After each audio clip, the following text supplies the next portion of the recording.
You, man. Alright.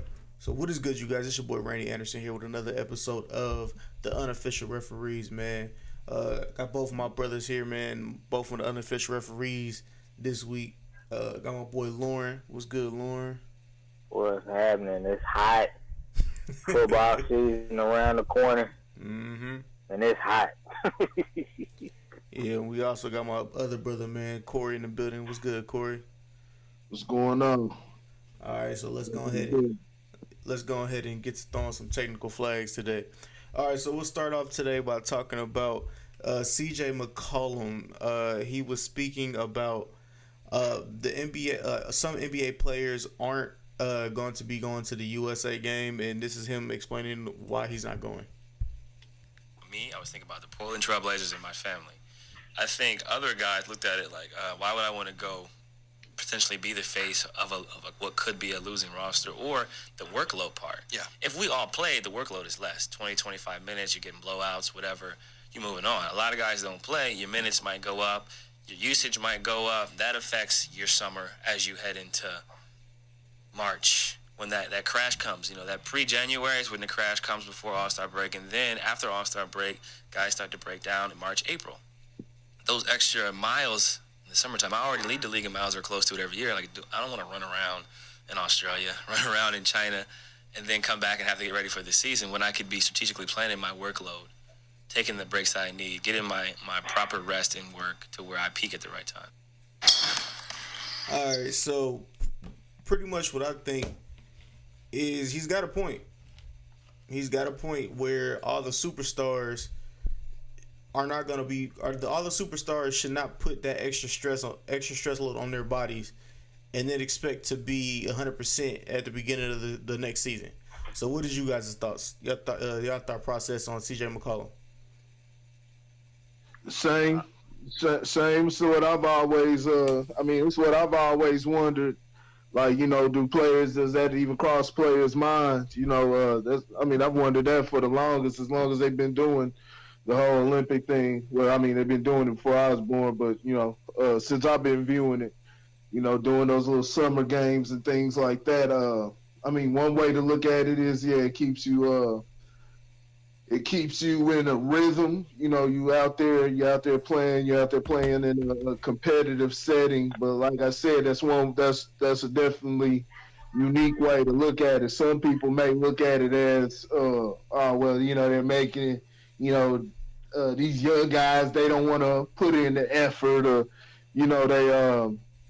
they don't want to put in the effort, and not like the old guys might. I would have been out there, trying to win for America or some crap like that. I don't know. I haven't, normally I'm up on what the streets are saying, but I haven't seen any responses to it. This is my first time hearing about it, but no, I think it's actually smart. Because the ultimate goal, they get paid to be NBA players. They get paid millions to win for their team. That's where their contract comes from, and they want to get to those rings. Especially, we saw what happened to Paul George. What was that, about 4 or 5 years ago, when he snapped his leg during Olympic play, and that screwed up. All of the Pacers plans. Luckily they were able to get Oladipo back in it.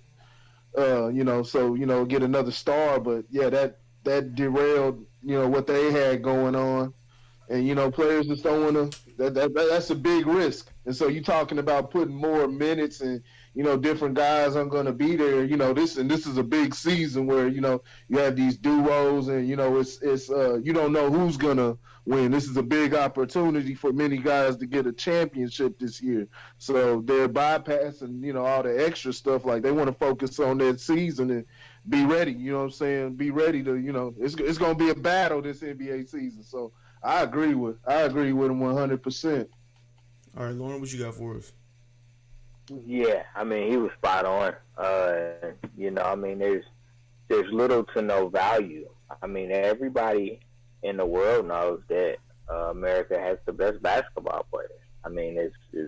It's not a question. It's whether or not they are bringing it. And a lot of these younger players, with advanced analytics and things, understand the wear and tear on the body, the risk involved for really no reason. I mean, if you think about it, what is their motivation for going out there and playing? I mean, they don't need to prove to anybody else that they're the best players in the world. Like, they don't have to prove that to anybody else. So there's just no value to it. You could talk about patriotism, but we all know how that's going in America right now. So there's just no value to it right now. I don't know the financial compensation, but I will go out on a limb and say that it's not worth it either. Otherwise, I think more players probably would be willing to play. So no, if I'm an NBA player, I would probably do the same thing. I know that, like Corey said, a lot of older people be like, "Oh man, you got young legs." Well, folks, them young guys are trying to keep their legs young for as long as they can. Because one of the things that we don't always look at, but the younger generation of players is looking at is wear and tear. Teams are looking at it. That's why they don't force their stars to play 82 games. They say, "Hey man, we need you for title time. So if that means that we got to sit you during the regular season to make sure you're fresh for the end of the season, which is also that's what we got to do." Yeah, absolutely. And the game is much more fast-paced than it used to, and I think that's something that people really need to pay attention to. Is there's more possessions in the basketball game now. The days of we gonna grind it in the half court. We're gonna pick and roll you to death. Those days are over. Or I won't say they're over. That's not the current landscape for the NBA. Therefore, you got the more possessions. That means you go up and down the court more. So I don't think a lot of people look at that. Especially some of the older players that complain about younger players not going as hard and things of that nature. The game is a lot more fast-paced, than it was back in the 90s and the early 2000s. So, no, I think McCullum was right on. I think it's an intelligent move. I think Marvin Bagley, he just backed out. He's the latest player to back out. U.S. they're not even really fielding much of a team. You got Kemba Walker. It's probably, the most seasoned vet out there. Jason Tatum. I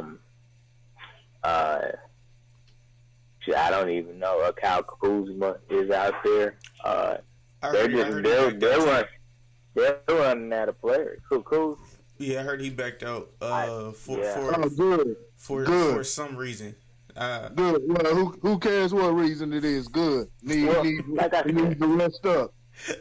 Yeah, like I said, there's no value in it. If there's no value in it, why do it? That's factual. If there's no value in it, why do it? Yeah, man. And for all the fans that are mad at the players for not playing, bro, like, y'all won a championship, right? This gives you guys, this gives your team a better chance to actually capture a championship.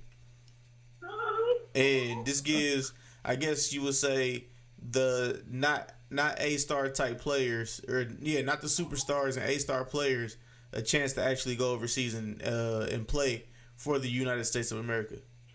Now, do I believe that the U.S. will win? No. Because Giannis and a couple other players are on their way to they're on their way, because I know Giannis is playing this year for his hometown, for Greece. And then, like, there's players that's been overseas for a minute that are really good and that have pushed the U.S. to almost a breaking point. So this gives them a higher chance to get a W. So do you guys think the U.S. will win or lose this year? I mean, I'm gonna go with an L just because they ain't playing. Ain't nobody's playing, and I'm not. That's not a slight to any of the players that have decided to play. That's not a slight in any capacity, but nobody's playing. If you took, right now you playing with like the C team. Mm-hmm. That's essentially what you playing with. You put the H team, put the B team out there. There's no country that can beat us in the game of basketball. But with the C team, yeah, anything's possible. And I just looked this up. NBA players don't even get paid to play in the Olympics. Now of course they get to travel for free, they eat for free, all of those different types of things, but they don't actually draw any type of paycheck outside of really their ability to go out and brand themselves because you can visibly see them in another country. Mm-hmm. So they don't even get paid for it. Yeah, so there's, like I said, no incentive at all. Yeah, Corey, do you think the U.S. will win or do you think they'll lose? Nah, they gonna lose. We've seen what the quality of basketball has improved.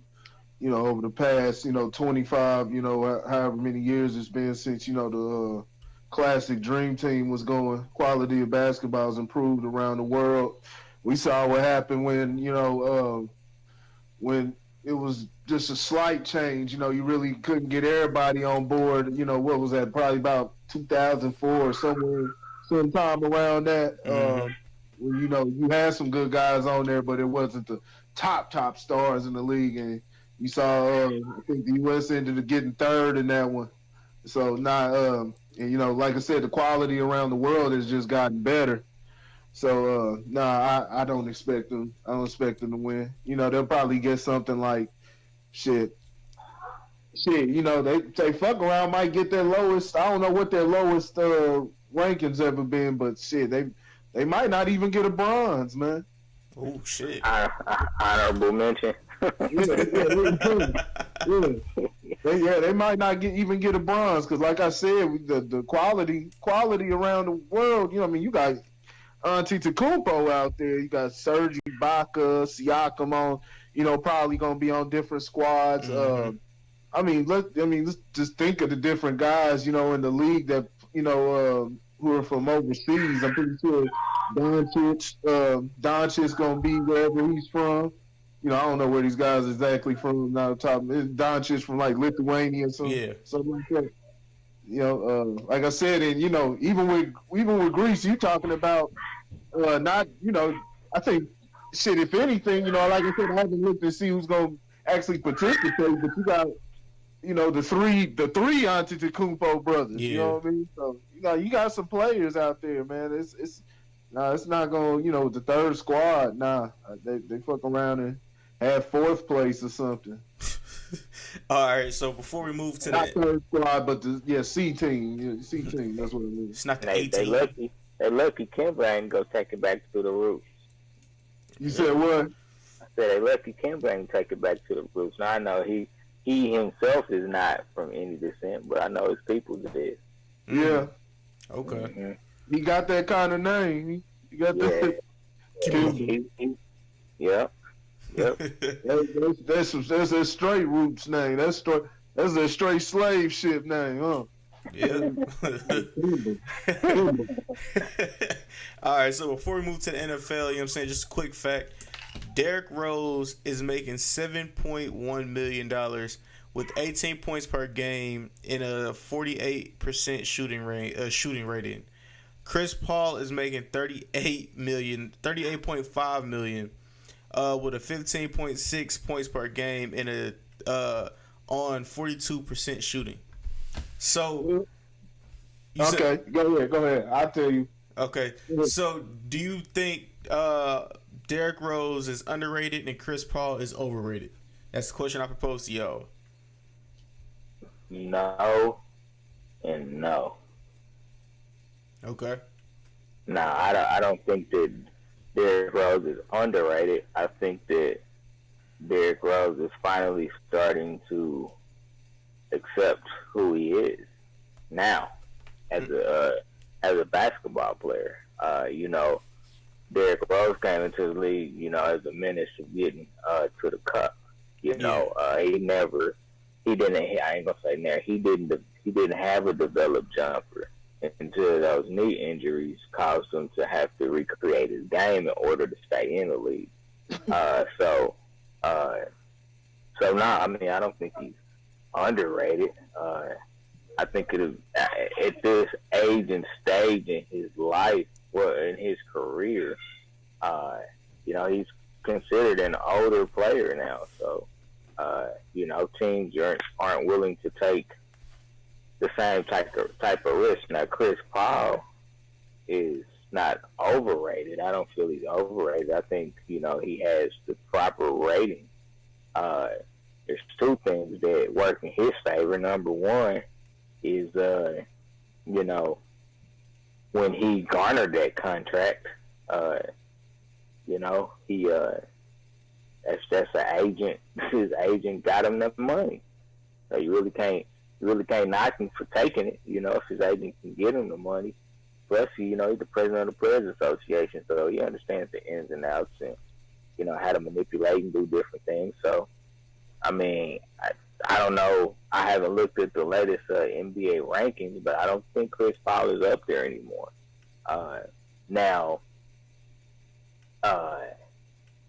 if I don't know if he would take less money, I don't know about that. He should take less money and ask OKC to trade him to a contender or buy him out and let him go to a contender. He should take less money because he didn't have anything else to prove in the league. He just needs to win the title, because I say without a title, I think he'll still make the Hall of Fame, but I think most definitely. That's not even a question. I think people are starting to argue the point. I like how you did that, because now, okay, so because you said it's Chris Paul. What was the question? Is Derrick Rose underrated and Chris Paul overrated? Yeah. No, Chris Paul is still underrated. Chris Paul has always been underrated in his career. Like how great he is of a point guard. He's one of the he's one of the top 10 greatest point guards in NBA history. And probably if I really sit here and think about it, I'm pretty sure I can make a case for top 5. You know what I'm saying? Shit, Chris Paul is a certified legend. I don't think that Chris Paul, and that's why I said anymore. I do believe that there was a point where Chris Paul was underrated. I do not believe he is underrated anymore. But I don't think he's overrated either, though. So he's okay. So I think, like I said, I think where he's at, when you rank him against the top point guards, I think he, I think he's still a top 5 true point guard. It depends on the classification of point guard, and I think that's always been, I guess, the argument and probably the reason why he has been he's been disrespected throughout his career is because he's not a shoot first point guard. He can get his shot, but he's more interested in running the offense, setting up other teammates. Lob City is not Lob City without Chris Paul. Yeah. What the constant on Chris Paul teams, even leading up to last season?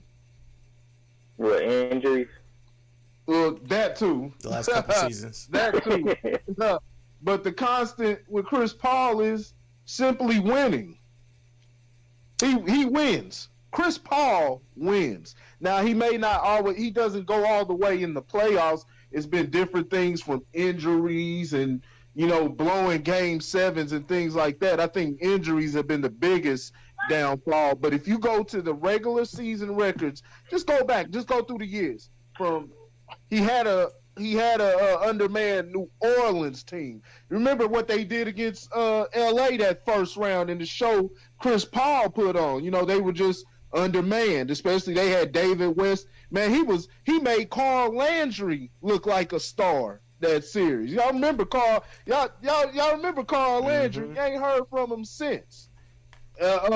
Chris Paul has a high winning percentage. The teams that are with him win games. When he went to the Houston Rockets now had the best record in the NBA. Well, they were at the 2 spot, but they had the top records, in the NBA both seasons. You know what I'm saying? I think they weren't. Yeah, they still had one of the top records last year. Fuck that.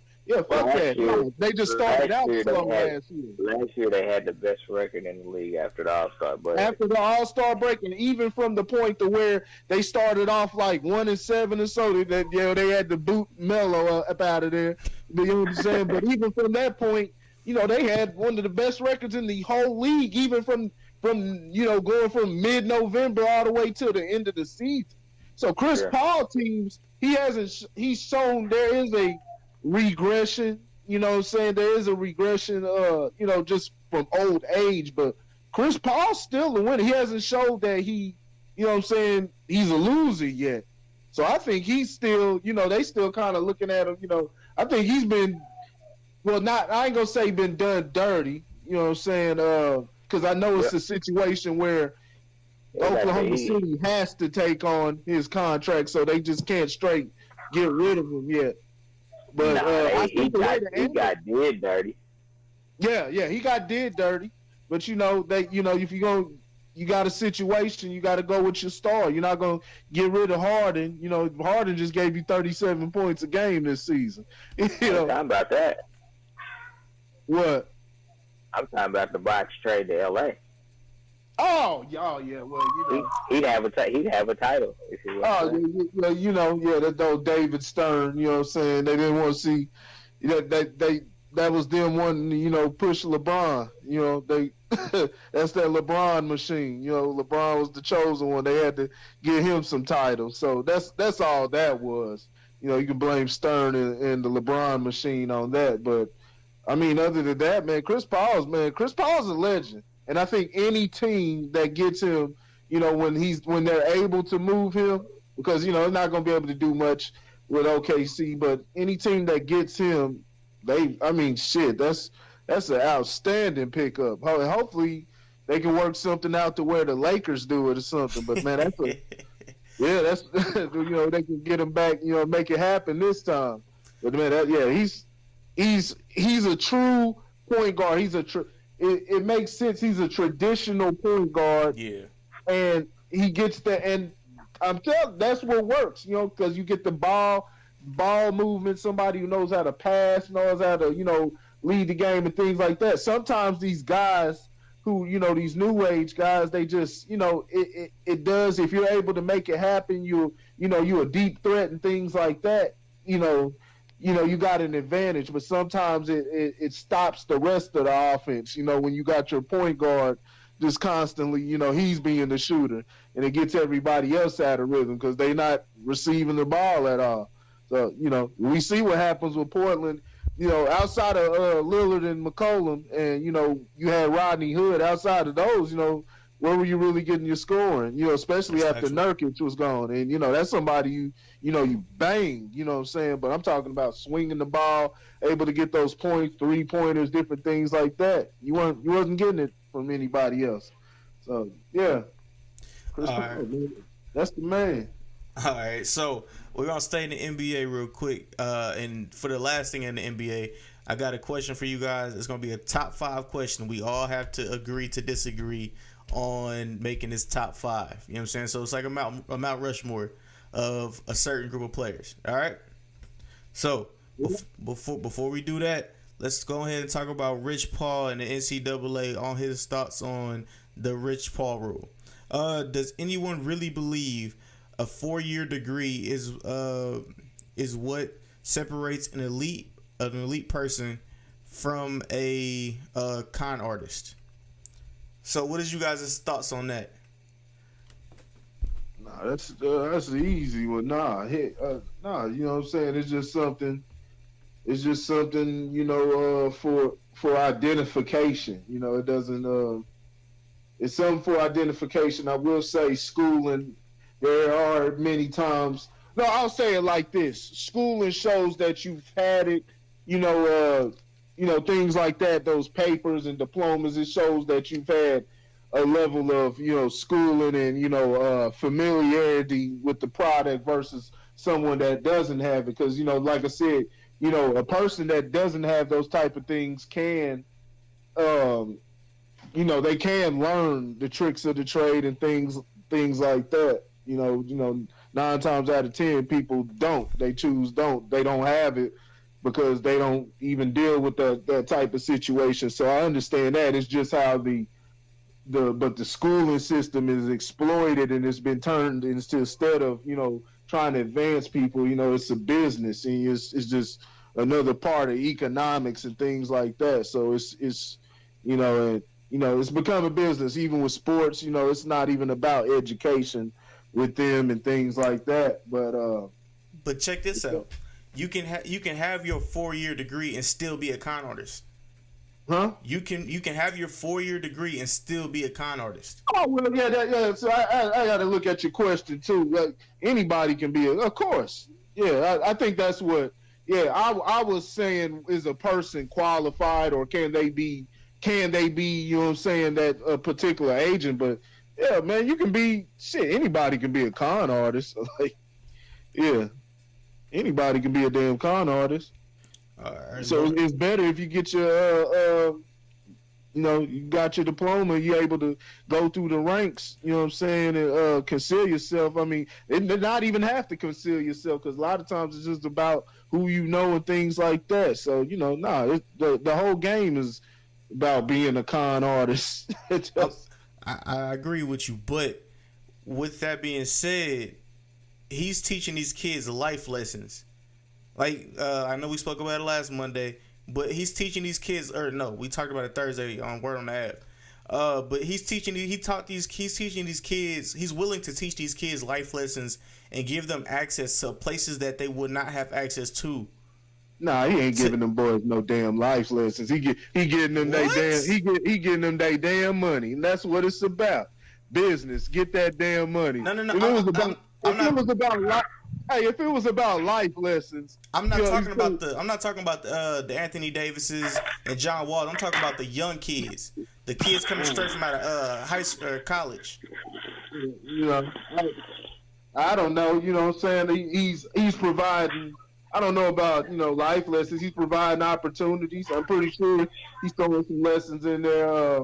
You may know better than me what's going on with him on that end, but as far as everything else, now he's giving people opportunities to get money. You know what I'm saying, out here, and not get exploited by the system. You know what I'm saying? So I think it's outstanding. I think it's outstanding what he's doing, and I think I didn't get a chance to look into it, but I know that the NCAA went back on that rule. They dropped it.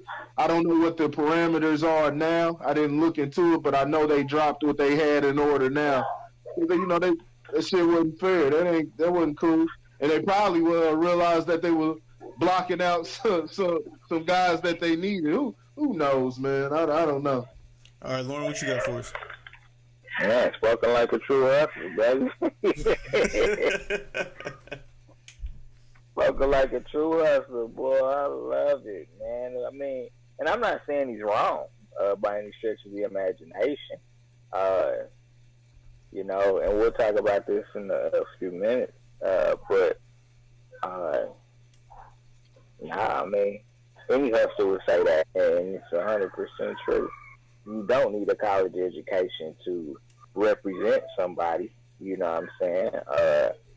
Now, he was smart in offering an alternative, because if he would have stopped it at just making a statement about whether or not you need a college degree to be a player representative, I think it would have been it would have been too many holes you could poke into that statement. But him offering an alternative, saying, for those that don't have a degree, can they go take courses, to learn the ins and outs of being an agent, a player representative, in order to be able to do it. So, and I respected what he said when he talked about, going back in the hood and the kids saying, loving what you're doing, you giving us another avenue, to pursue. But maybe I'm wrong. I could be wrong. But I guess I am wrong. I'm not even going to make that statement because there's a lot of black agents out there, believe it or not. One of the biggest agents in the NBA right now is actually B.J. Armstrong. He's one of the biggest agents in the NBA right now. His players that he represents absolutely love him. It's not every day you get a 12-year-old in the boardroom, but cause he still got the baby face. I thought you was going there. I thought you was going there. But nah, man. I like his outside the box mentality, and I think that it's important to have that. I do believe that it's highly important to have the ability to think outside the box and not always depend on the status quo to get the job done. Mm-hmm. But I think there is value in standard education, though. I do believe that there's value in it. And I mean, truthfully speaking, the current structure, if you want to do it by the system, you got to get your degree. I mean, that's just the truth. Or otherwise, you're gonna hustle your way through life. And few are successful, but many fail and give up. So hats off to him for offering a different alternative, though. I will say that much. Yeah, I do agree with you. All right, so y'all ready for this top 5? To create this top five list. All right. So let's create this top 5 list of the greatest white players that have played in the NBA. The greatest white players. Larry Legends number 1. Let me do my Charles Barkley. For Larry Legend number 1. Jerry West number 2. Now are we saying white American players or just white players? White players in general. So that means you can be from Nova Scotia. Yep. Nova Scotia, Canada. Okay. So Larry Legend number 1. I said Jerry West number 2. Dirk Nowitzki number 3. Okay. Shit. Damn. You see, man. There's some killers out there, man. I'm trying to think who to go through. I'm thinking not Pistol Pete. Pistol Pete? What you think, Lauren? We got Steve. I think I might add to the side of Nash before Steve I went Nash. Pistol Yep. I don't know, man. I don't know. I mean, 50, 40, 90 is hard. I gotta take the game. There were some killers. There were some killers out there. There were some killers out there. My favorite. That's wow. I can give you a top 5, and ain't none of them my favorite. Maybe George Mikan. Yeah, I mean, you got to put him in the conversation. Different game of basketball at that point, but George Mikan or maybe Bob Cousy. Man, I could. Cousy is hard. Yeah, Cousy. So I got Bird. All right, Larry the Legend. The logo. And I may think of somebody after this. I got Bird, West, Nowitzki, Mm-hmm. Kevin McHale, Okay. And John Stockton. Stop. Stockton. And John Cena.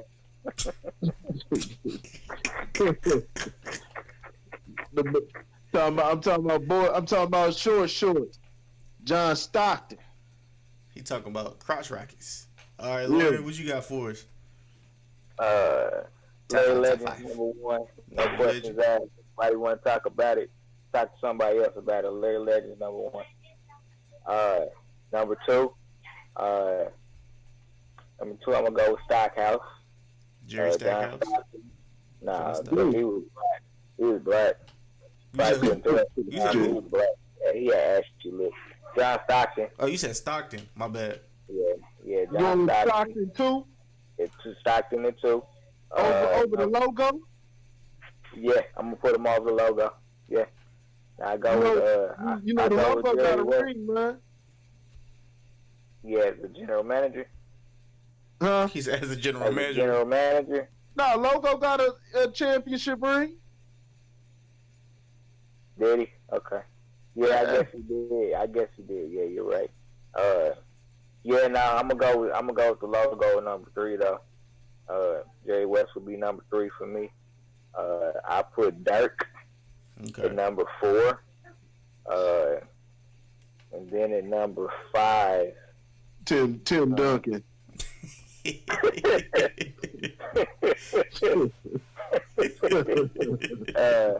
I guess I would probably Jason Kidd. Right. You said Jason Kidd. Jason Kidd. Yeah. Oh, Jason Kidd. I've always wondered about that. Like you look at him, if you just glance over and look back whatever you looking at before, you see a white dude, then you look at him and it's like albino. Yeah, man, it's like god damn, like you got whitish features. What? Yeah. Now, number 5 is tough, man, because there's 5 is tough because it's hard for me to put Nash over McHale because McHale was a hell of a player. But Stevie put up 50, 40, 90 for quite some time.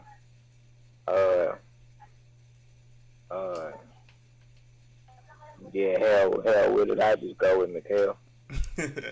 All right. I go with McHale for the sake of an argument, But my favorite, and he surely doesn't crack any top 10 of anything, is White Chocolate. I was gonna bring him up. I was like, we still got White Chocolate. We got AK-47. We got Andre Karolinko. No. We got Manu Ginobili. Was Manu white? Nah, he's European. Yeah, he's white. You sure? Don't do that. We'll say that we don't want the other show bleeding into this, but hell yeah, Manu Ginobili's white. Is he?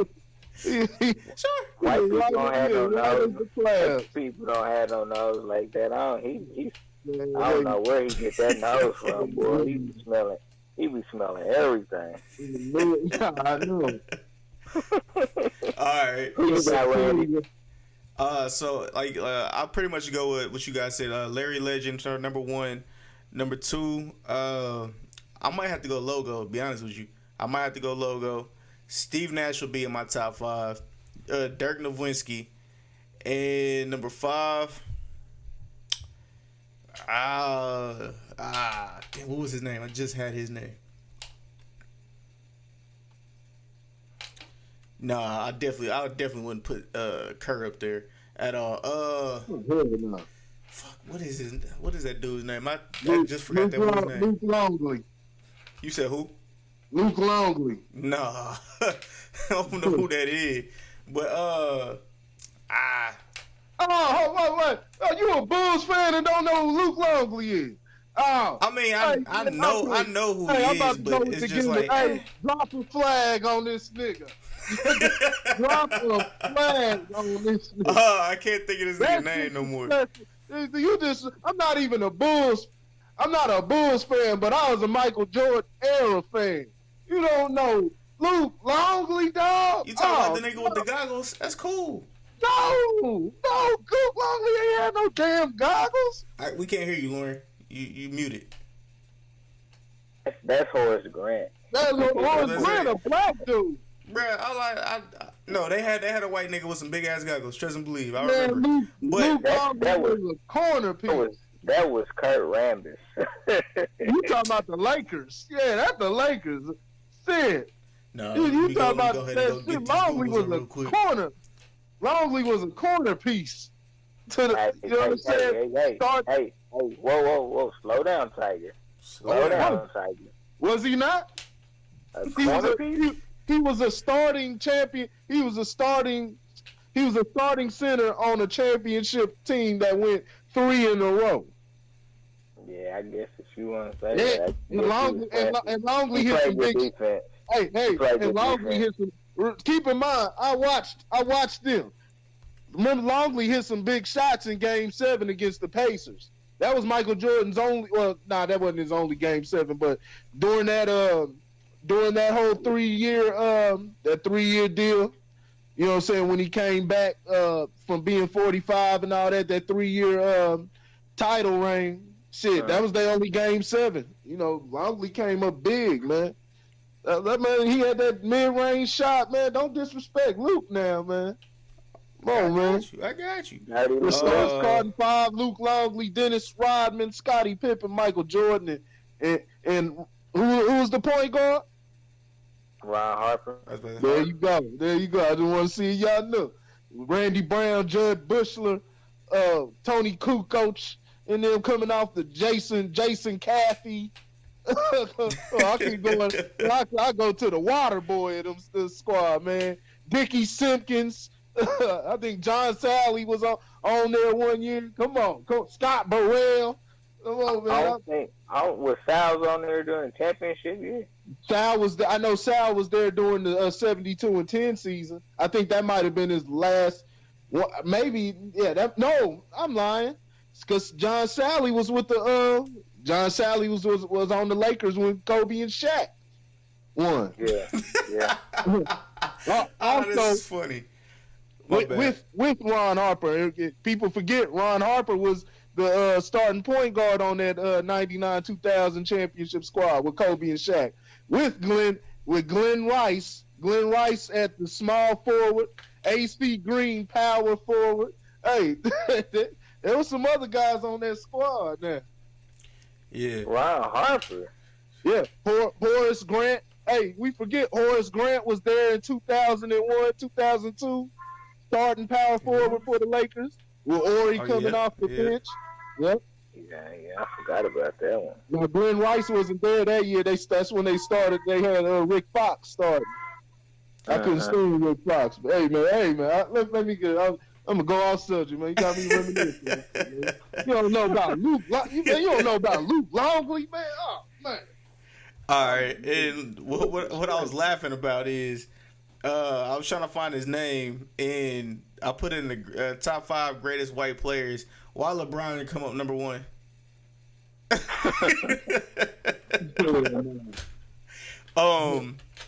Internet trolls. Right. Yeah. Rick Barry. I just put Rick Barry number 5. Rick Barry or Paul Gasol, and Paul Gasol was a decent player. So, is he white or is he a Spaniard? Man, that's white. Come on, man. What the hell is wrong? Y'all still, come on, man. We've been having all these discussions. We had all these discussions. Y'all still asking this question.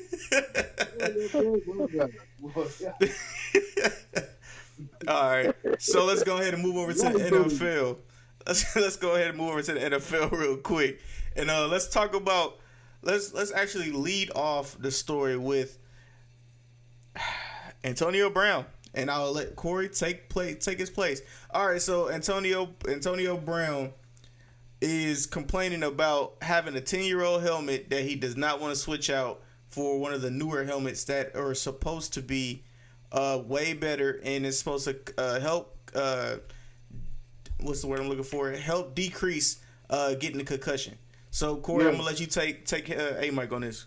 Go ahead. It's one of those situations. You know how, you know, you got that person. There's just always some type of issue, always something going on, and it's usually just bullshit associated with the person.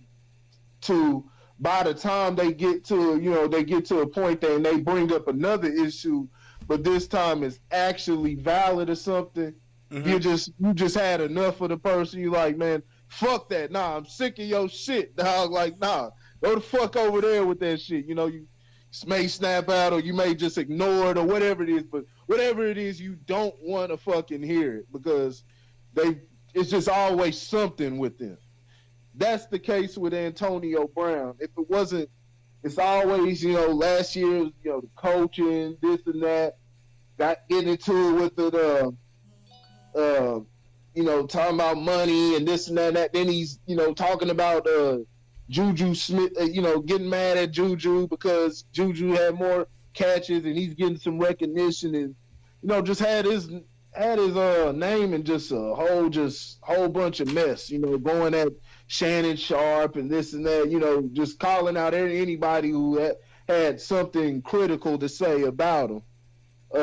He acted like a child in that manner, and then, so, we see the whole circus that was going on with him and the selfishness, and then we get here to Raiders, Raiders training camp,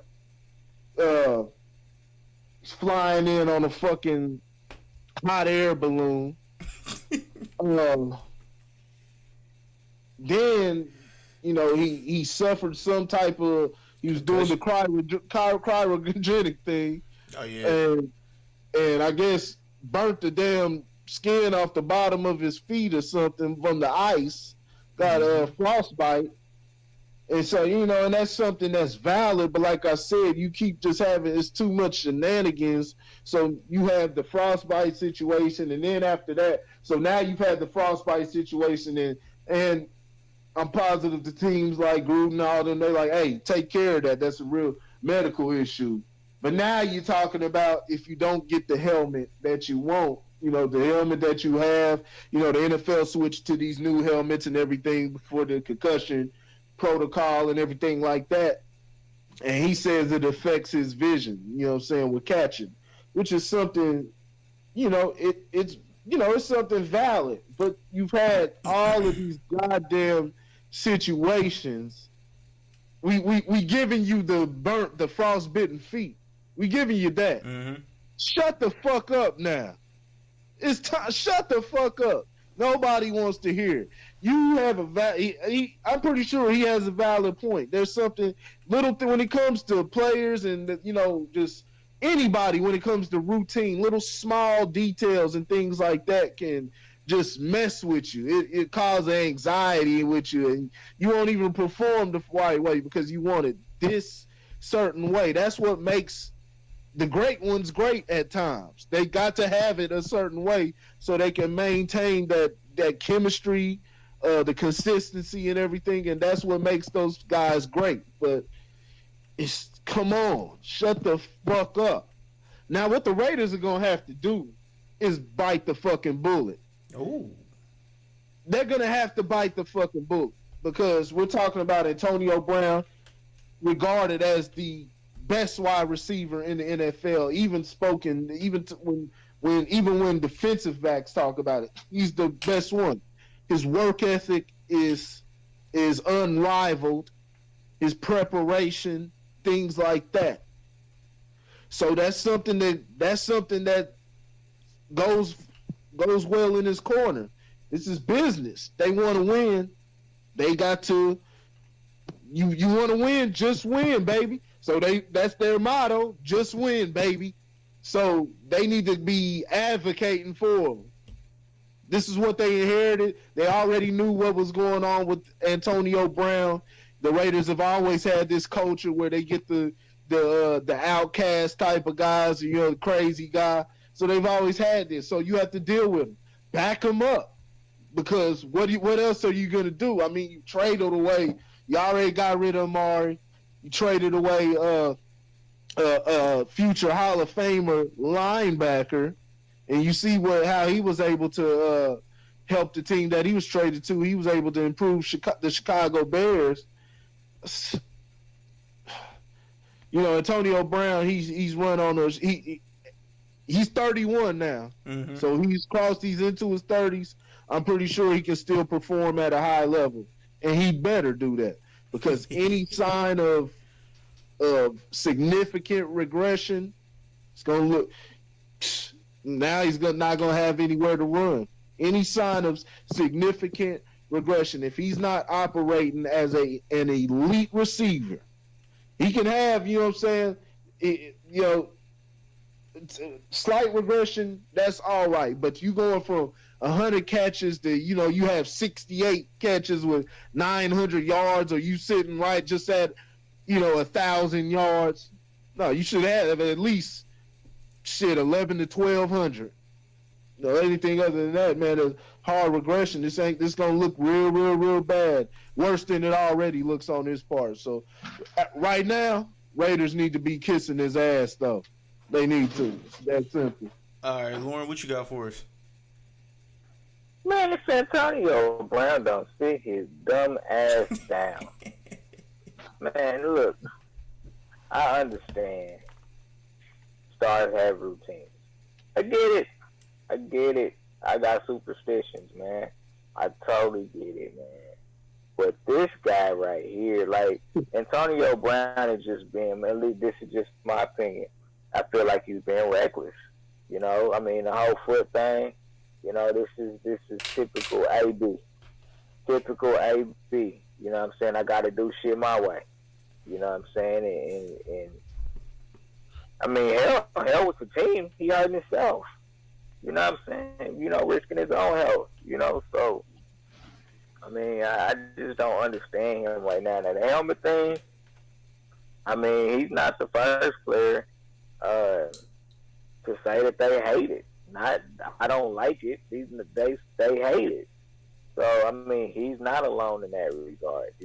Obviously there's some things about the newer helmets that aren't similar to the new ones, and I think the main thing is, when you've been dealing with the same piece of equipment for so long, yeah, you get accustomed to it, So, but this is truly taking on a life of its own, and I don't think a life that's worth it.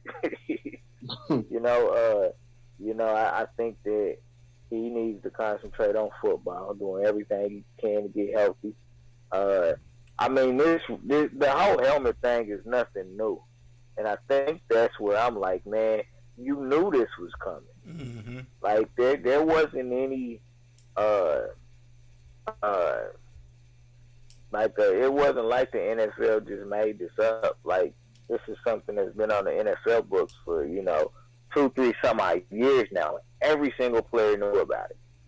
And every single player knew that the NFL was going to mandate it. So what should you do? Get used to that son bitch. In the off season, work with the damn helmet, because you know it's coming. He made a statement, man. Let me take 2 seconds, man, and pull this bullshit up. You know what I'm saying? Did y'all hear his tweet? See his tweet? No. I didn't know he had a tweet. Another tweet. Man, this dude tweeted, and I quote, because he lost his arbitration today, because he took it to arbitration with the NFL. So they ruled against it. Yeah. So this is what he said. While I disagree with the arbitrator's decision, I'm working on getting back to full health and looking forward to rejoining my teammates on the field. I'm excited about this season. Appreciate all the concerns about my feet. Hashtag always a fight. Hashtag represent. Hashtag bigger than me. What's bigger than you? Like, I was cool with a lot of different things. See, we getting ready to go deep, man. We getting ready to go deep for a minute. Everything doesn't have to be a goddamn fight. It doesn't have to be a fight. This ain't like, who are you protecting? Ain't nobody else in the league complain about nothing. Like everybody, I mean Jason Witten, we know Jason Witten will follow. Tom Brady even came out and he was like, "Man, I don't like these helmets neither." Yeah. But I know I got to get used to them because it's what the league is mandating. Mm-hmm. You know what I'm saying? This motherfucker tried to sneak his helmet on the practice field, and they was like, "Yeah, man, you can't wear that shit." And since you can't wear that shit, you don't want to wear the other shit, you can't practice. So get your motherfucking ass off the field. Because you can't even practice without the new NFL helmet. It ain't just about games, it's about practice too. You know, now here's the thing with player safety. They put too much padding in the helmets, and that's been the problem for a long time. You know, I mean, shit.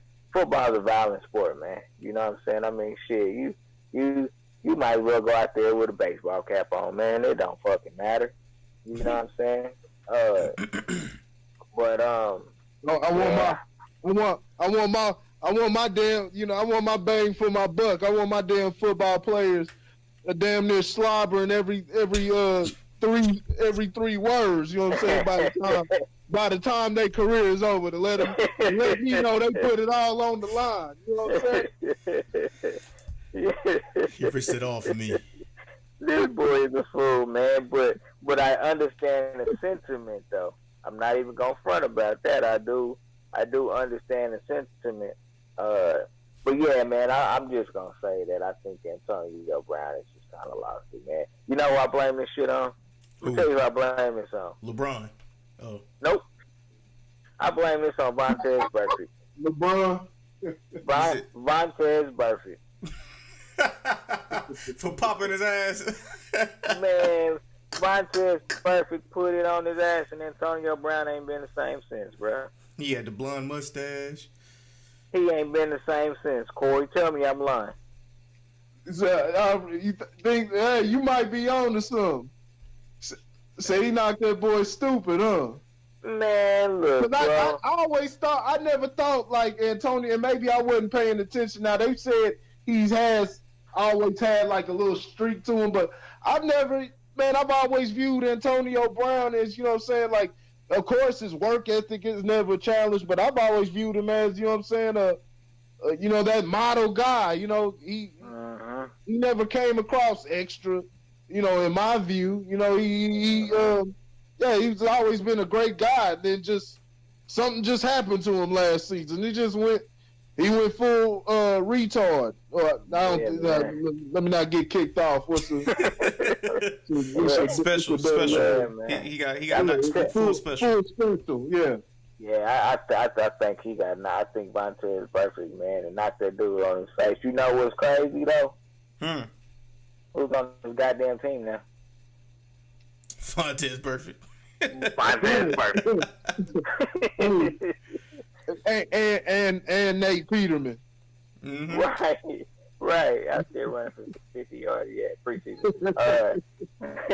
But nah, man. Like I can't get with this one, man. Like there's times where you cross the line. Like this is not the boy that cried wolf by any stretch of the imagination. You know what I'm saying? Where now he's got a legitimate gripe. Like everybody got a gripe about the helmet. But they're like, fuck it, if this with the league mandate, I gotta wear that shit. If you got an issue with it, take that shit to the players union and see if the players union can fight for you. You know, because that's the only leg that he got to stand on at this moment. So, I think that I think he went about this one the wrong way in regards to the helmet, and I just think in general. He's just been extremely reckless, with his everything. Now, even his life. I ain't even gonna say like just his football career, but everything. I mean, he's got the assault charges. You know what I'm saying? Slamming people's arms in the door and shit. Like, I mean, dude just done lost it, man, for whatever reason, and now he playing for the Raiders. So I mean, that shit. Ain't nobody getting ready to right that ship. You know what I'm saying?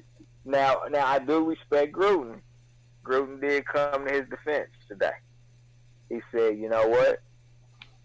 He's got to. We understand. You know. Gruden need to shut the fuck up too. Nah, Gruden defended him today. I don't want to hear shit from him. He said we understand. He's been wearing the same helmet. Players get used to their equipment. Now he backed himself into a corner because he basically put himself in the middle by saying, but you know the NFL's created this rule, so you know we're kind of in between a rock and a hard place. But I think at the end of the day, you know what I'm saying? I don't know. You want to go on a conspiracy theory right quick? Conspiracy land, here we come. What if this shit is conspiracy theory to fuck David Carr, so they bring in a different quarterback and then next year he ball out? Ooh, I like it. You know, say it one more time. What if this is them just trying to? Because this affects David Carr the most. Mm-hmm. He's got no weapons right now. So what if this is just? What if this is just a way to get him out? Get David Carr out. Mm-hmm. Which I don't agree with. You know what I'm saying? Now, don't get me wrong. At the end of the day, NFL players have to play the game. However, I mean, he's had a new offense every damn year he's been in the league. Yep. They ain't got no chance to really settle in and do anything because they're always changing the offense around him. So, you know, well, now I think AB's just, he need to. Where's his mama? I don't know. Where's his mama? Somebody clue. need to go find his mama. You know what I'm saying? But he probably done fucked her up in the head buying her shit now. You know, so. Right. All right, so that brings me to my question. So Antonio Brown said that he feels, if I guess he did in a past interview where he was like he feels like he doesn't really need the NFL anymore. And here's the clip. I don't even need the game. You know what I'm saying? I don't need to prove nothing to anyone. If they want to play, they're gonna play by my rules. If not, I don't need to play. You want the game now? No, I don't. I mean, okay? Obviously I want the game, but I don't need the game. It's a different. You know what I'm saying? I don't need to play for no one. Like, I'm happy. You see this? It's paid off cash. I owe no one. Mm-hmm. I'm a millionaire, bro. I'm an entrepreneur. Like, I don't have to prove no one anything. You know what I mean? Like, I never quit and miss a game ever. I check my record. They know my background. But that's what the NFL is organization. Organizations can create narratives and lower your value based on your position, but you can't lower my value. I'm Antonio Brown. I come from somewhere. I stand for something. I showed you. Mm-hmm. You know what I mean? If someone don't believe that, perfect. Don't call me. Like, it's okay. Like, I'm perfectly fine walking away fully healthy or whatever. I don't even have to play football. All right, man. I just want to say this is when he had the mustard stash. But yeah, like this got recycled back up into the blogs or whatever. And do you guys believe that Antonio Brown could leave the NFL? And would he be successful out of the NFL? I just put it like that. Would Antonio Brown be successful out of the NFL? I don't know what his daily exploits and what things I would believe that he would be successful. Like most we hear about the stories about the guys who fail after, but that's why they make stories out of them, because they're really it's amazing. I'm not gonna say they're rare or anything, but I think it's a possibility. This is like I said, I don't know firsthand, but I think what am I trying to say?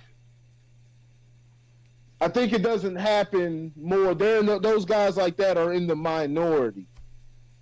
They're in the minority. I think more of the guys in the NFL, they're able to, especially with the money that they're making today, they're able to sustain, and they're able to, put their money in different, put their money in different places. Man, hell, I see guys that are,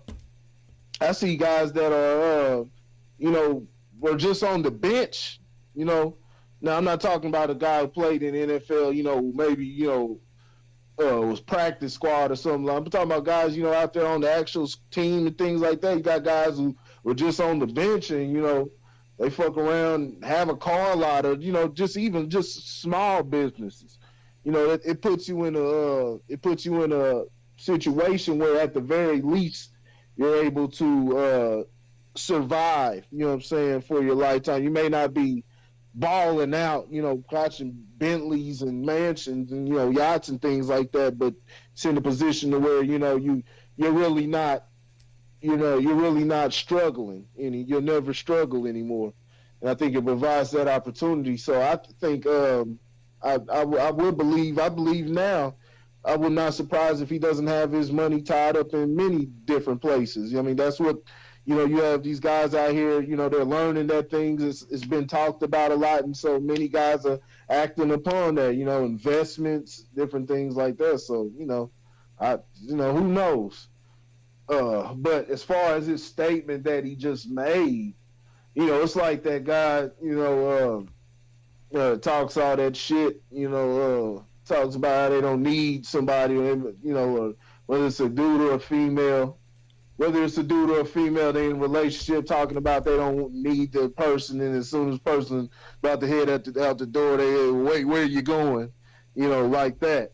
That's exactly what's going on with him, because I mean he said all that, and he had something that he was trying to prove, and he lost that. Wasn't his decision. Fool, you got to wear the new helmet, and you see how he changed his tune up that quick. Yes, master. All right, Lauren, what you got for us? What was the question? Yeah. I mean, I had no doubts that he could survive, without the NFL. On what level? I'm not 100% sure, but I think he could survive. He's made millions of dollars over the course of his career, and that you got the Pittsburgh money, because he made good money in Pittsburgh. You also have endorsements and things of that nature. He's been in tons of commercials, Pizza Hut, lots of different commercials. So yeah, I totally believe that he can make it without the NFL. But one of the hardest things for most superstars to do is walk away.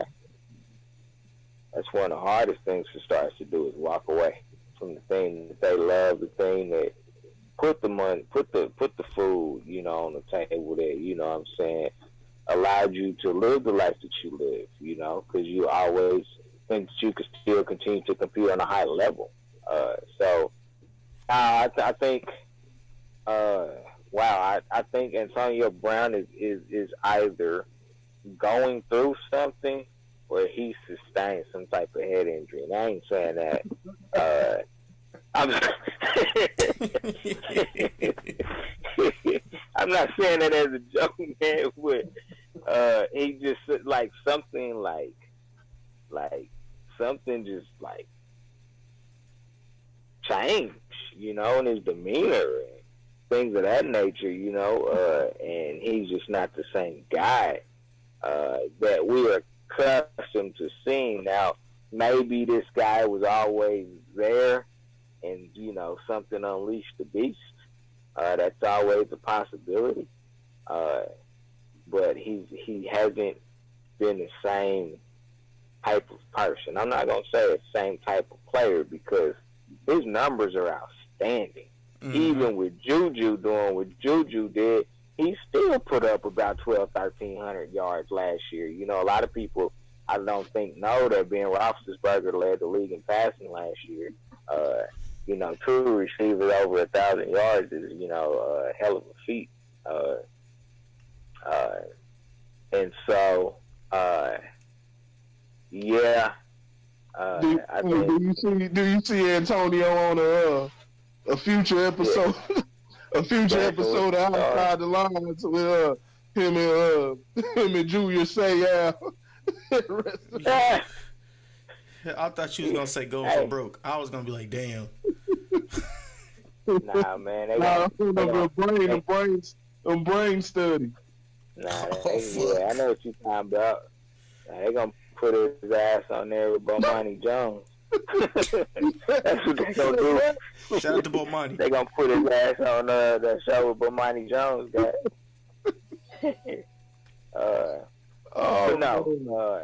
But no, I think he can survive, and I think he will. I don't think this stint in Vegas, Oakland, wherever the Raiders at, I don't think it's gonna last long. Okay. All right, so staying in the NFL, man, let's go ahead and move over to the preseason week 1. So some of the little highlights that happened in week 1 were Christian Wade III, the running back for the Buffalo Bills. He came from rugby, I believe. He came from rugby and he made his NFL debut. So did you guys by any chance see that? Man, who? Christian Wade. All I want to know is how the number 1 pick. How did guy for the Cardinals? What's his name, man? Kyler Murray. Kyler Murray. That's what I want. I don't know who. I think that sounds like a damn made up Madden player, Christian Wade. I ain't even heard of it. Kyler Murray went 6 for 6 in the first when he first started. Okay, that's pretty good. That's a good sign right there. Come out your first time. You know, you just got preseason. You got to pay attention to the little tiny performances and things like that. You know, there are a lot of things you can take from the preseason. Like I told you, remember what I told y'all about Patrick Mahomes when I saw that one pass from him to Tyreek Hill. I said, man, y'all may be on to something here. Mm-hmm. And you know, you see where the 50 touchdowns followed after that, and a AFC Championship appearance. So, you know, that's a good sign right there, man. To start off 6 for 6. All right, Lauren, what you got for me? Yeah, I saw the guy from Buffalo, or at least I saw the highlights. I ain't watched the damn game, man. I don't watch preseason games, but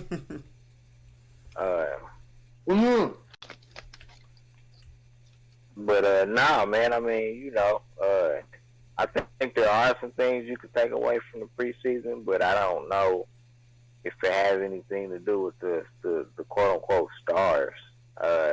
You know, because they don't even play half the time no more. Yeah. You know what I'm saying? So from that perspective, I mean, I think the preseason is kind of useless. Honestly, I think it's kind of useless. It may be good for. It's basically to evaluate who's gonna fill out your roster. I guess is the best way to say it. It's to help you evaluate who's gonna fill out the rest of your roster. You know.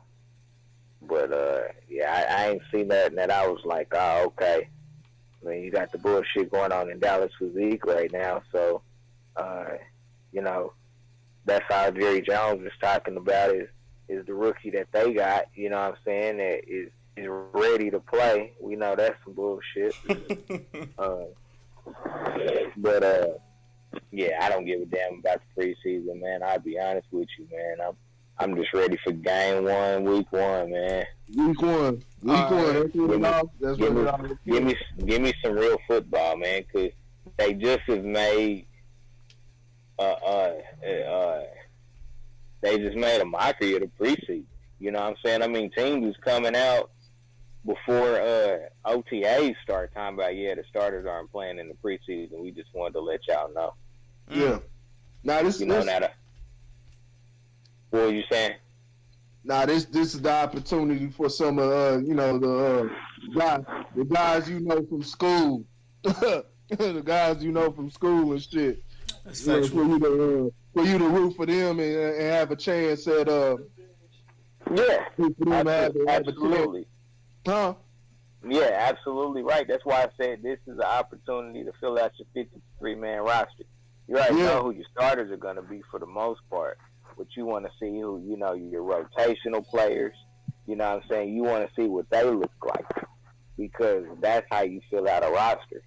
You know, is you're looking for those, you know, those diamond in the rough, or those steady players. You know what I'm saying? They just play hard and they're consistent and they're efficient, you're looking for that. But, very rarely does somebody come out in the preseason that you ain't never heard of, then all of a sudden they have like this outstanding regular season that carries over into that. I don't think that happens. I mean, the reason you can't get rid of the preseason is because the owners or the governors or whatever the fuck you want to call those motherfuckers, they make millions of dollars off the preseason. Mm-hmm. Millions of dollars off the preseason. So you tell them no more preseason games, really, which is why the league was really truly talking about going to 18 games, is because they were going to take 2 away from the preseason and add them back into the regular season. And that's really more of so owners don't lose money. Right. All right. And before we move to Dak Prescott and the Cowboys, I want to first shout out Damian Shea Goose. I don't know how you say your last name, dog. To be honest with you, but shout out to you. He camped out. He camped out day one, or he's been camping out for a while at the Cleveland Browns, I guess facility. They gave him a chance to play, and he ran a kick return back. So yeah, shout out to you, man. Hopefully you be able to get picked up by one of these teams. If not, if you don't stay on the Browns. But yeah, now let's talk about Dak Prescott and Ezekiel Elliott. You said what? I said that's pretty good. Yeah. You do that your first. That's promising.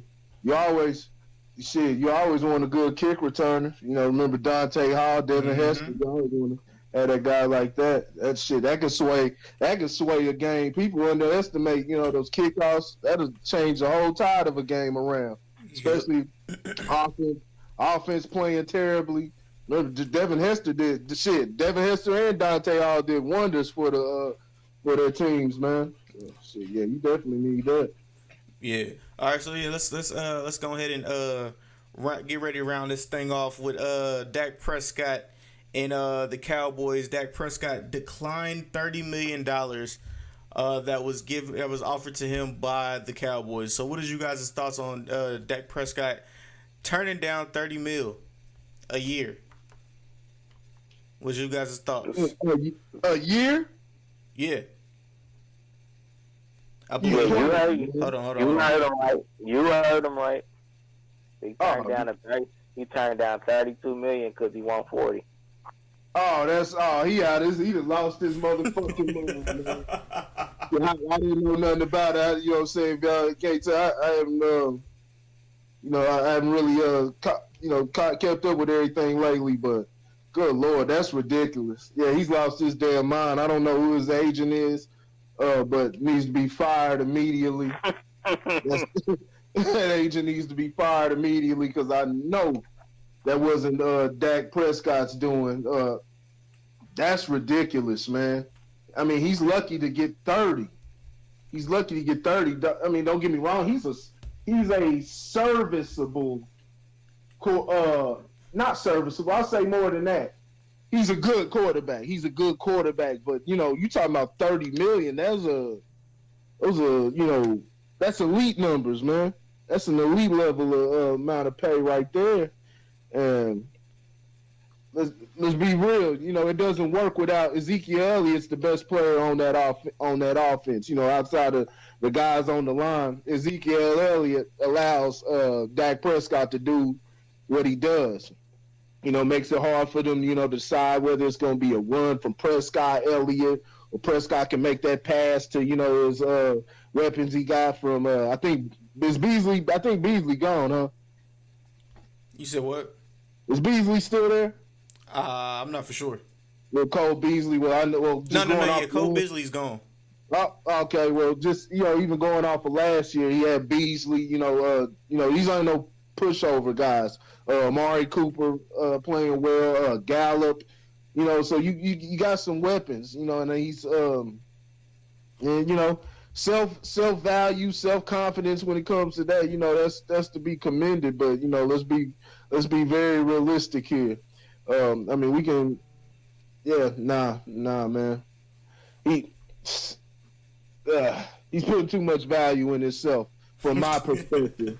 put way too much value in himself, and that's something. Zeke is that offense, man. So, that's ridiculous. They need to check him too, man. Or he been drinking the same juice Antonio's been on, man. All right, Lauren, what you got for us? Man, if Dak Prescott don't get his ass out of here, I want $40 million. Like it ain't nothing. It ain't nothing he's proved that says that he should be valued at. I'm not gonna say worth. I'm not gonna do that. I'm gonna say valued at $40 million a year. I mean, now I understand his notion of saying y'all paying me like a fourth rounder. So I mean, he's not making a ton of money right now. So I can understand him saying, I want more money, but I mean, $40 million. I mean, please, I mean, he's on a good day. On a good day, maybe the 17th, 18th, 19th best quarterback in the league. So I don't I mean, you don't pay that kind of money for that level of skill. Zeke makes that team run. Right, wrong, or indifferent. That offense was catered around him. Now, they got a new offensive coordinator, a new quarterback coach. So, we'll see, if they change the offense. But it wasn't built for Dak to be that type of quarterback. It was built for him to be Alex Smith, above average game manager. That doesn't make mistakes. So, I mean, Dallas surely has their hands full. I can tell you that much. I mean, they're gonna have to figure out who the hell am I gonna franchise, and who I'm gonna pay and how much. Because Zeke said, "Fuck it, I'm not playing." Now, I don't believe that to be true. I think that you will see Zeke in camp before the start of game one. But if they don't come up with a new contract, he may show up on that Sunday like I'm ready to play. Hey, I don't fucking blame Zeke. I bet you. Nah, not at all. Hey, I bet you got that phone call. Matter of fact, I bet you Dak gave him a phone call like, "Hey man, they just offered me $30 million, man. And you know these fools had the audacity to only give me $30 million. You know what I'm saying?" And Zeke on the other line like, "Them niggas offered you $30 million. Hey, hey, he didn't want to say nothing. Then like these niggas offered this nigga $30 million. Oh hell no. That's where it went wrong right there. That's what the Cowboys did bad. The second they did that shit. Yeah, what he should have said was, "And you ain't take that shit, Negro." Nah, that wasn't on his mind because he thinking, and these niggas don't want to pay me. They offered you $30 million. What are you complaining about? Like, nigga, what they gonna pay me? 20? Yeah, that's absurd, man. All right, so my thought process on this is, so Dak, I'm not gonna say he deserves, but he can have the argument to where he believes he deserves that. He's taking them to more playoff rounds than their old quarterback, which was Tony Romo. Tony Romo only took them to 1. Dak Prescott has taken them to 3. So he has leverage. He has leverage there, where he where he can demand a little bit more money. Has Dak been to 3? Yeah. Huh. Yeah, I mean they've been to the playoffs all but 1 year since he took over. Look, Dak is durable. Dak don't make a lot of mistakes. Yeah. But Dak is not a superstar. No, not at all. He's not a superstar. Here's what's gonna happen. He's getting ready to force Dallas' hand. He's saying, "It's me or it's Zeke." Because you ain't getting ready to pay both of them top of the market. Dallas ain't going to be able to do that. Now, understand this. the NFL salary cap is currently $188 million, Right. and it went up $11 million from last year. So in a couple years it's gonna be somewhere around $200 million. Because I mean, shit, Pat Mahomes, if he puts up a similar numbers, he will be worth $40 million or more. But nah, he need to take that 30 and run, because if I'm Dallas and I can't come up and we can't negotiate a contract, I seriously need to start thinking about, is he my quarterback of the future? Because you can be a winner, you know what I'm saying, and still be a loser. That's factual.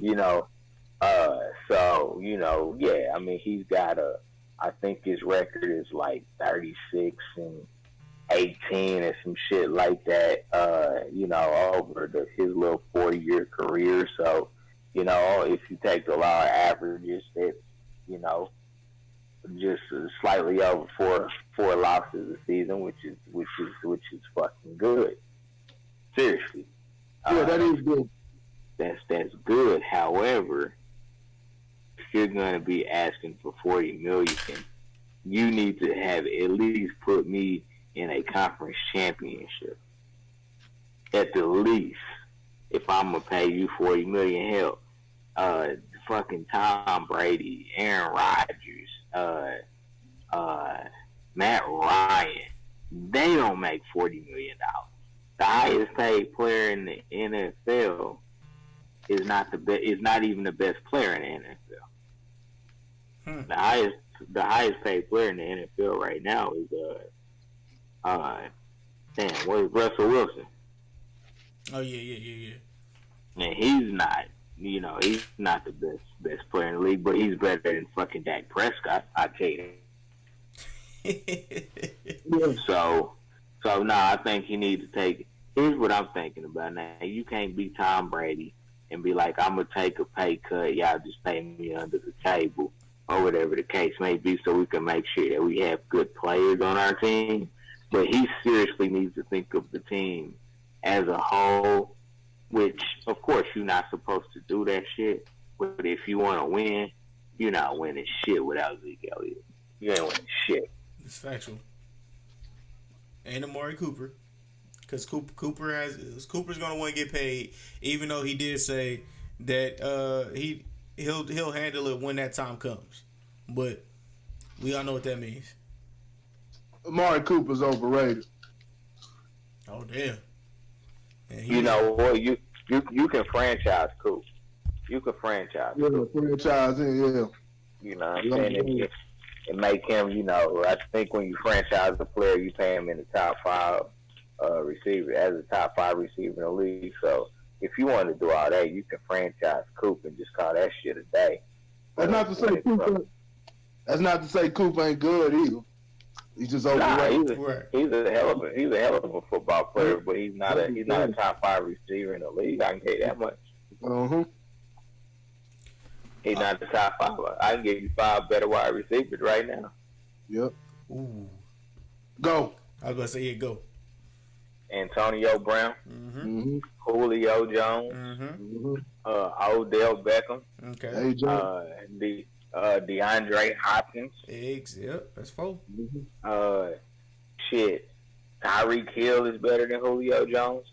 Yep. You said AJ Green. You said AJ Green, right? AJ Green is better than him. Yeah, so I mean, he's not a top 5 wide receiver, so you franchise him and just tell him to go have a seat. Demaryius Thomas. Nah, Demaryius Thomas is not better than him. He's done. You think he's done? I'll say before last year, because he had the injury, he got traded, he had the injuries, but I say before last year, yeah, Cooper hasn't done anything like Demaryius Thomas. Remember what Thomas was doing in Denver with Keenan going to him. Yep. Him and Emmanuel Sanders. Yep. All right, so Yeah, they both threw though. so I'm just gonna say this. All right. So if Dak doesn't get paid next year, he becomes a free agent, right? I predict that Dak Prescott will go to the Broncos, Denver Broncos. That's where I predict he will go. If he does not get paid by the Cowboys, he will leave for the Broncos. It's too cold for But the Broncos will pay any quarterback they can because right now their roster is trash. Nah, they just drafted their quarterback for the future, so I don't think they'd be willing to take on that. I don't think they'd be willing to fit that bill. Who? Flacco? Nah, Drew Lock. Oh, really? Drew. From Missouri. Yep. They drafted him last year, so they ain't gonna. They Flacco just to fill in until Lock ready to go. Well, let's hope it's not as their offensive line is not as bad as it is in the video game, because when I tell you I'm playing face of the franchise, and it hasn't even been 5 games yet, and I've already been sacked almost 30 times. Terrible. Who you using, the Broncos? I got drafted to the Broncos. Yeah. Oh, you talking about on the player? Talking about the yeah. You use the my player. Yeah. Yeah. All right. Do y'all have anything else in the NBA, NFL, or UFC? I know John Jones Bones versus Daniel Cormier is right around the corner, but I don't know if you guys are even interested in that. So Cormier better retire. Yeah, I'm interested in. Yeah. Cormier needs to stay in retirement. John Jones will beat the shit out of him. Be another ass whooping. Well, he done whipped his ass twice already. He already beat him twice. Yeah, he already whipped his ass twice. They just stripped John Jones of the other one, but to be the third ass whooping. They can put whatever record they want. You know what I'm saying? That was a loss. Whatever. It's gonna be the third ass whooping. Yeah, I mean, shit. John Jones did that shit on drugs, man. Imagine what he would do. Imagine what he would do not on drugs. Come on. Right. Cormier don't want none of that. That's he just talking shit because he retired and he can. He got that podcast. He like talking shit on that podcast. He got popping that shit. I don't blame him, but you know, John Jones would beat your ass. Mm-hmm. All right, yeah. If y'all ain't got nothing else, man, we can go ahead and toss out these flags and to this day. Oh yeah, when does he fight next? Deontay Wilder. Ain't got nobody fight. I gotta check that out. They need to go ahead and stop fucking around. Get Fury. Go ahead, get Fury and Wilder. Get that going soon. He's in rehab again. Huh? He's in rehab again. Oh, Fury. Mm-hmm. Oh damn! Because what I heard from one of these it was like a boxing wrestling podcast. They were talking about they were trying to get Fury to go against what's the dude that lost against Taco Bell? No, not Taco Bell. They were the dude that lost before he was him and Fury, or not him and Fury, but him and Deontay Wilder. Deontay Wilder said he would catch a body and he would be the dude that Joshua what? What's his name, Corey? Joshua what? Anthony Joshua.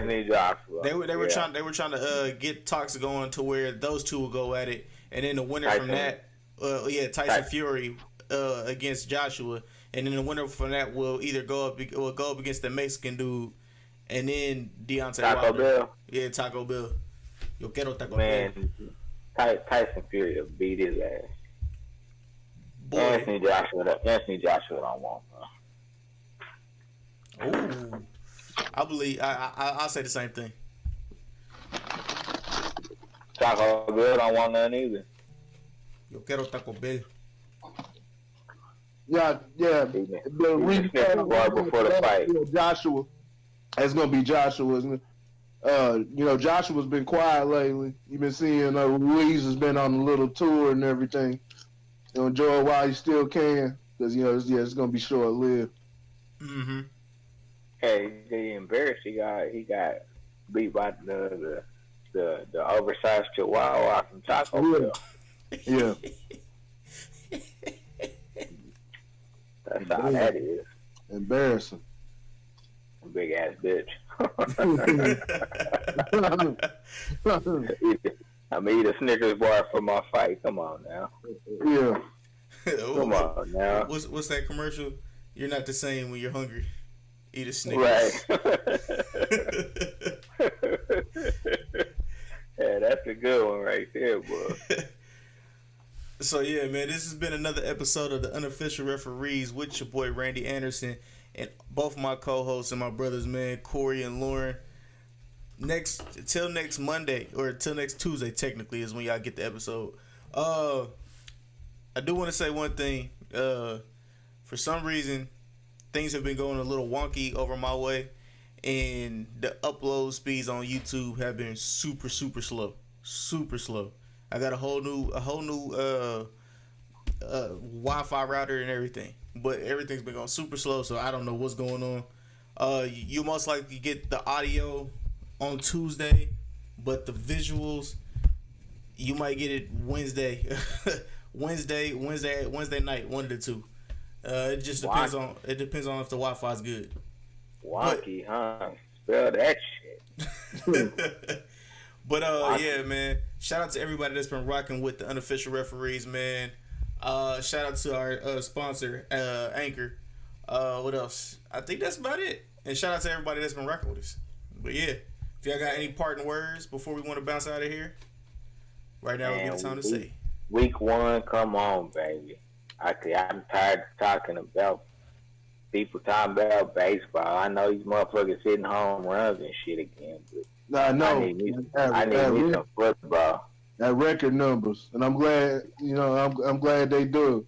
They changed baseballs. They changed baseball companies, and guys are killing it, man. They knocking everything out of the park, fucking up the pitchers' numbers. Some of the best pitchers in the league got ERA numbers that they never had in their career before. But you know what? I'm all for it.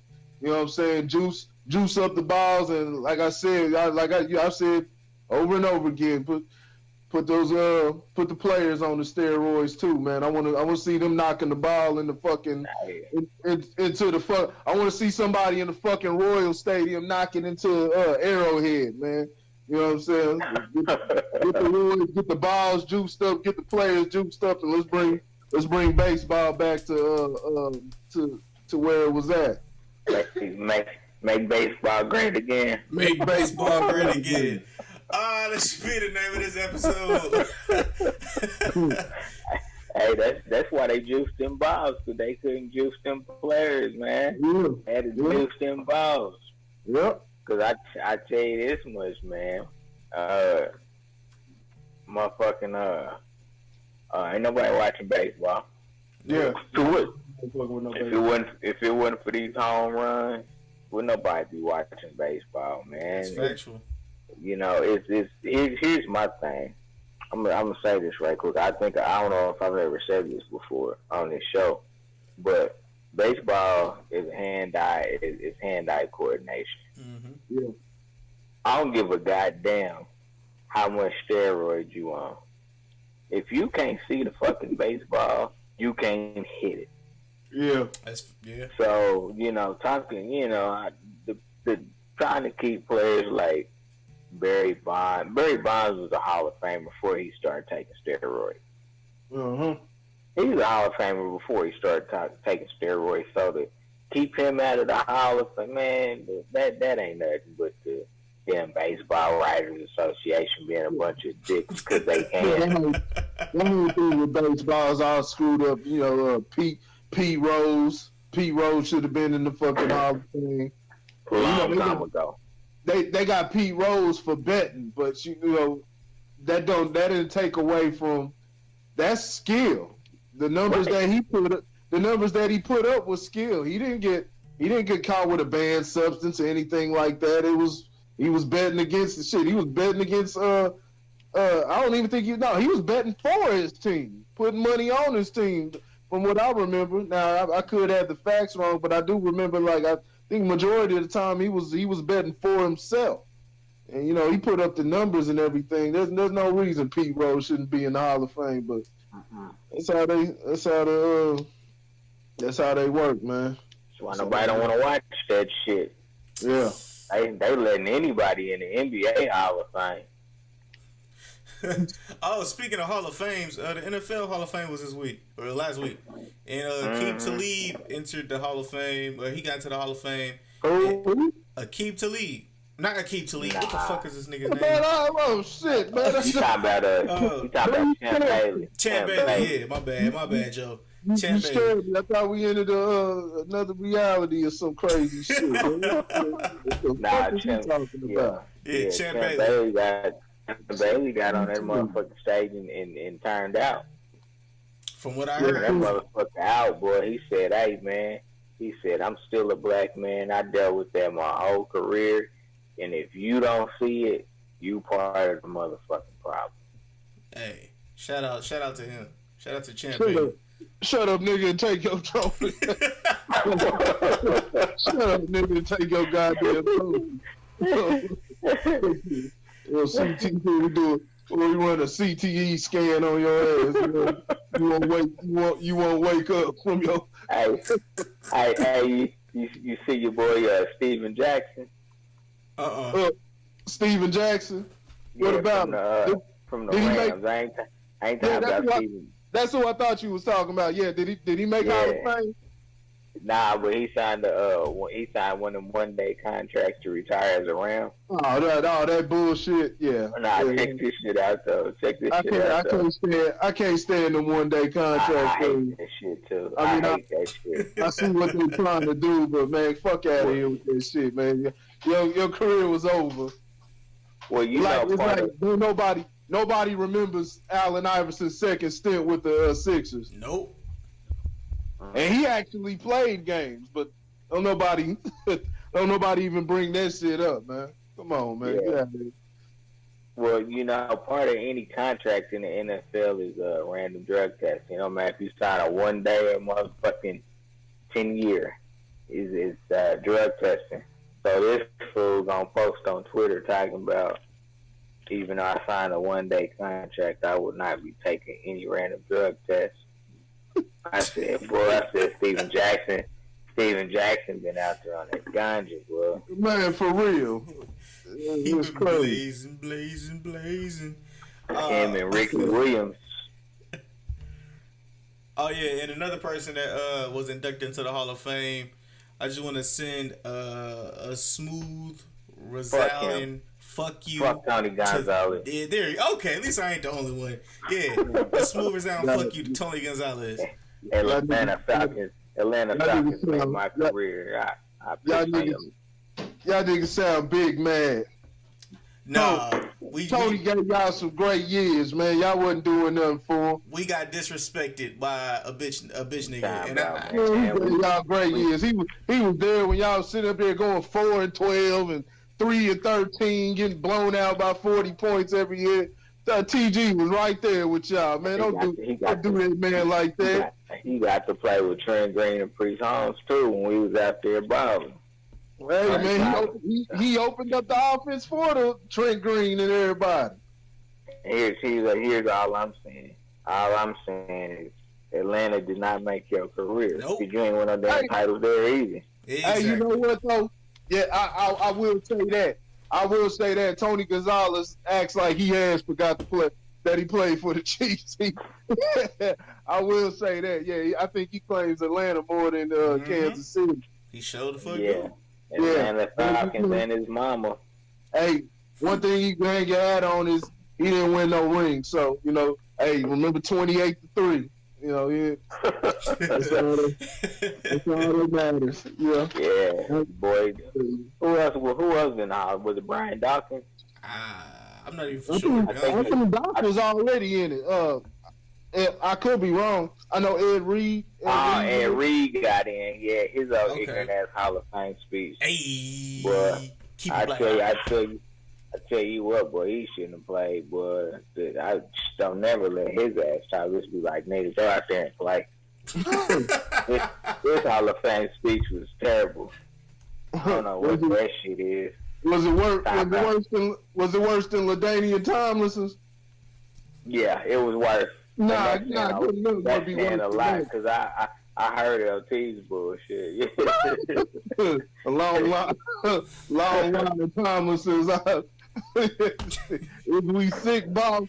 Yeah. The slave owner, man, look here.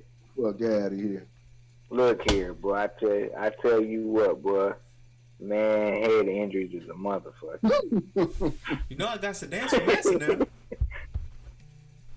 Head injuries is a motherfucker. I don't know who else. I don't think anybody else. I can't remember who else got it. I mean, the dude from Denver, the owner, Pat. I think I don't even know. I don't even remember Pat. I don't know what his last name is. I'm gonna keep trying. I'm gonna quit trying to say it.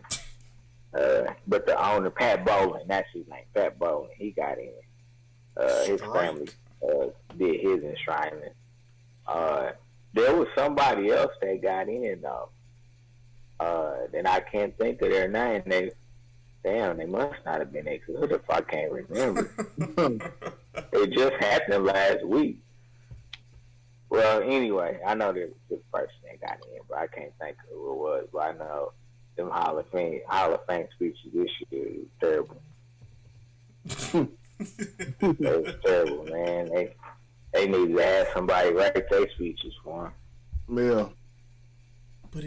Head injuries, man. Head injuries. Shit.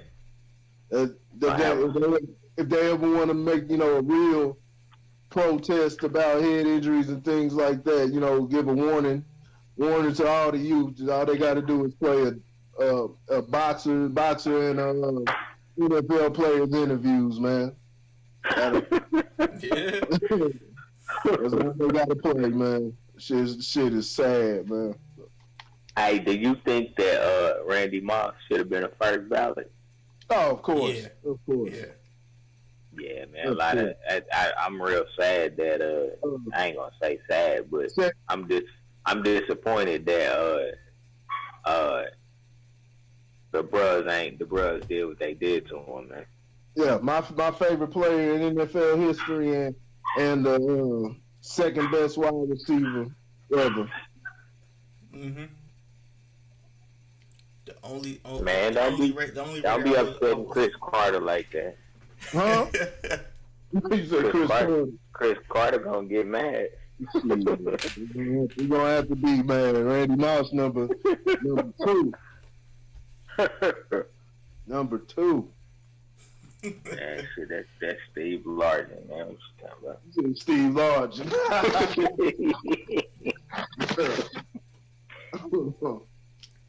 All right. So on that note, man, we're out, man. See you guys next week. Peace. All right.